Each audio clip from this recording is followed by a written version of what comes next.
Hello friends, எல்லாரும் எப்படி இருக்கீங்க? இன்றைக்கி நம்ம வீடியோவில் ரொம்பவே சிம்பிளான மெத்தடில் நம்ம கேக் எப்படி செய்கிறதுன்னு பார்க்க போகிறோம். அதாவது இந்த கேக் செய்கிறதுக்கு பார்த்திங்கன்னா மைதா மாவு, கோதுமை மாவு, முட்டை, தயிர் இதெல்லாம் எதுவுமே தேவையில்லை. ரொம்பவே சூப்பராக சிம்பிளான மெத்தடில் நம்ம கேக் எப்படி செய்கிறதுன்னு பார்க்கலாம் வாங்க.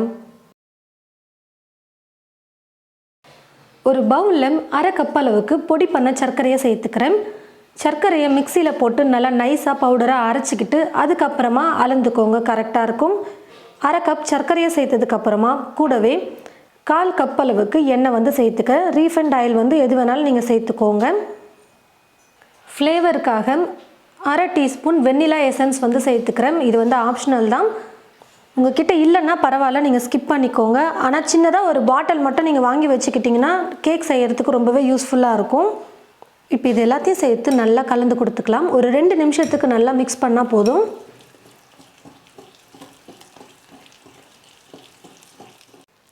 எல்லாத்தையும் சேர்த்து நல்லா 2 நிமிஷத்துக்கு கலந்து கொடுத்ததுக்கப்புறமா இது கூடவே பால் 3/4 கப் அளவுக்கு சேர்த்துக்கிறேன். பாலில் கொஞ்சம் கூட தண்ணி சேர்க்காமல் நல்லா திக்காக காய வச்சு நல்லா சூடு ஆற வச்சு எடுத்து வச்சுருக்கேன். நீங்கள் பாக்கெட் பால் அப்படி இல்லைன்னா பசும்பால் கூட எடுத்துக்கோங்க.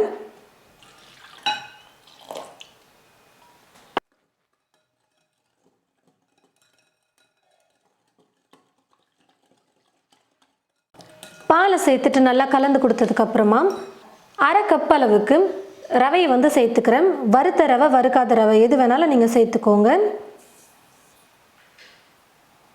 அரை கப் பச்சரிசி மாவு சேர்த்துக்கிறேன். நீங்கள் கடையில் கூட வாங்கி யூஸ் பண்ணிக்கோங்க. அரை கப் ரவை, அரை கப் பச்சரிசி மாவு சேர்த்துக்கோங்க. இப்போ இது எல்லாத்தையும் சேர்த்து நல்லா கலந்து கொடுத்துக்கலாம். எப்போவுமே கேக் செய்கிறதுக்கு நம்ம மிக்ஸ் பண்ணும்போது என்ன பண்ணணும்னு பார்த்தீங்கன்னா ஒரே டைரெக்ஷனில் தான் நம்ம மிக்ஸ் பண்ணணும். மாற்றி மாற்றி இந்த மாதிரி இப்படியெல்லாம் மிக்ஸ் பண்ணக்கூடாது. எந்த பக்கம் நீங்கள் மிக்ஸ் பண்ண ஆரம்பிக்கிறீங்களோ அதே மாதிரி கடைசி வரைக்கும் கேக்கை மிக்ஸ் பண்ணி முடிக்கிற வரைக்குமே நீங்கள் ஒரே பக்கமாக மிக்ஸ் பண்ணுங்கள். கொஞ்சம் கூட உருண்டை இல்லாமல் நல்லா நைஸாக நம்ம இப்போது கலந்து கொடுத்துக்கலாம்.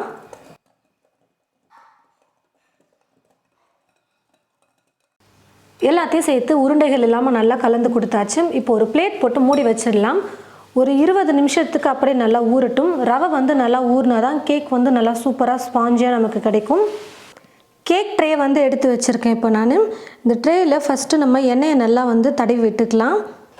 நான் இப்போ பார்த்தீங்கன்னா எண்ணெயை நல்லா ட்ரே ஃபுல்லாக தடவிட்டு பட்டர் ஷீட் போட்டுக்க போகிறேன். உங்கள்கிட்ட பட்டர் ஷீட் இல்லை அப்படின்னா மைதா மாவை நல்லா தூவி விட்டுக்கோங்க ட்ரே ஃபுல்லாக. அப்போ தான் கேக் நல்லா ஒட்டாமல் வரும் நம்ம எடுக்கும் பொழுது. இப்போ பட்டர் ஷீட்டை சேர்த்துடுறேன். ரவை பார்த்திங்கன்னா நல்லா ஊறி வந்துருச்சு. நல்லா ஒரு 20 நிமிஷத்துக்கு நான் ரவையை நல்லா ஊற வச்சு எடுத்துக்கிட்டேன். பாருங்கள், நம்ம இப்போ சேர்த்துருந்த பால் ஃபுல்லாகவே ட்ரை ஆகிடுச்சு. ரவை ஊற ஊற நல்லா கெட்டியான பதத்துக்கு வந்துருச்சு பாருங்கள்.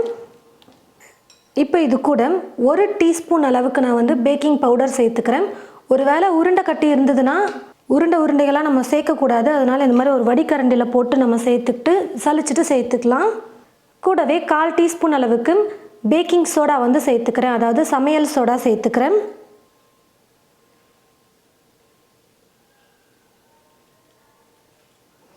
இந்த மாதிரி உருண்டெல்லாம் கட்டாமல் இருக்கணும். அதனால் ஒரு முறை சலிச்சுட்டு நீங்கள் சேர்த்துக்கோங்க, கரெக்டாக இருக்கும். நம்ம ஏற்கனவே 3/4 கப் அளவுக்கு பால் சேர்த்துருக்கோம். இப்போது பார்த்திங்கன்னா ரொம்ப கெட்டியான பதத்துக்கு வந்துருச்சு பாருங்கள் நம்மளுடைய மாவு அதனால் பால் இப்போ கொஞ்சமாக சேர்த்து நம்ம கலந்துக்கலாம்.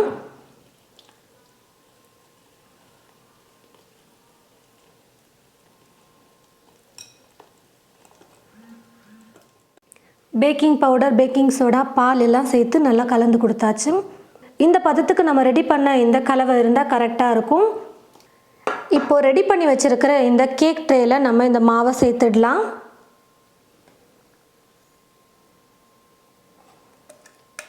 நம்ம எடுக்கிற ட்ரேயில் மாவு சேர்க்கும் பொழுது பாதி அளவுக்கு இருக்கணும். அப்படி இல்லைன்னா 3/4 பாகத்துக்கு இருக்கணும்.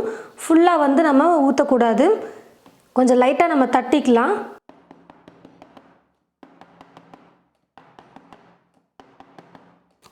இப்போ பார்த்தீங்கன்னா நான் ஏற்கனவே கேஸில் ஒரு கடாய் வச்சுட்டு அந்த கடாய்க்குள்ளே ஒரு ஸ்டாண்டையும் வச்சுட்டு மேலே மூடி போட்டு மூடி 5 நிமிஷத்துக்கு ப்ரீ ஹீட் பண்ணி வச்சுருக்கேன்.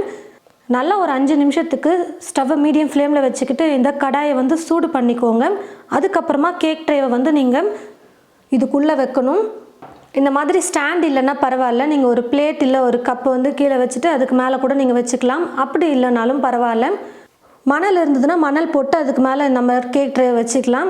இல்லைனா சால்ட் உப்பு போட்டுட்டு அதுக்கு மேலேயும் நீங்கள் ட்ரே வந்து வச்சுக்கலாம். நான் வந்து வெறும் ஸ்டாண்ட் மட்டுமே வச்சுட்டு வைக்கிறேன். நீங்கள் எடுக்கிற பாத்திரத்துக்கு கரெக்டாக வந்து மூடி இருக்கணும். இப்போ நான் கடாய் தான் எடுத்திருக்கேன். இந்த கடாய்க்கு கரெக்டாக இருக்கிற மாதிரி ஒரு மூடி போட்டுட்டேன்.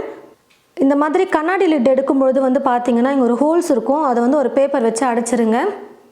இதுக்கப்புறம் ஸ்டவ்வை லோ ஃப்ளேமில் வச்சுக்கிட்டு நம்ம வந்து ஒரு 30 நிமிஷத்துக்கு குக் பண்ணலாம். கேக் வந்து நல்லா வெந்து வரட்டும்.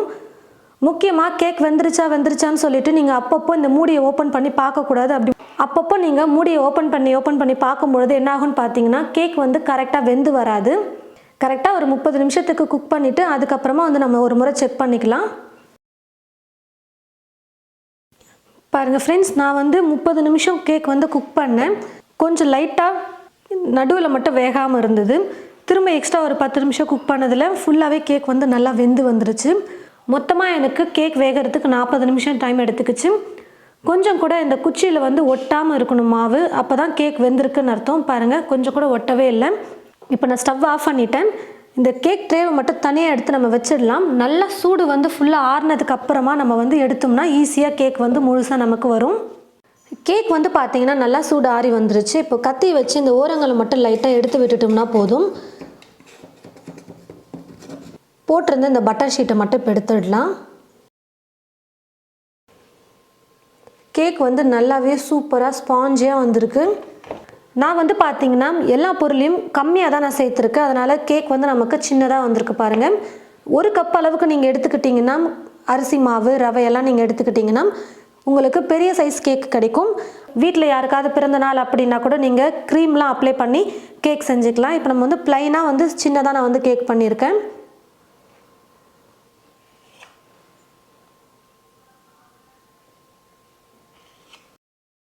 ரொம்பவே ஸ்பாஞ்சியாக சூப்பராக வந்திருக்கு கேக் வந்து.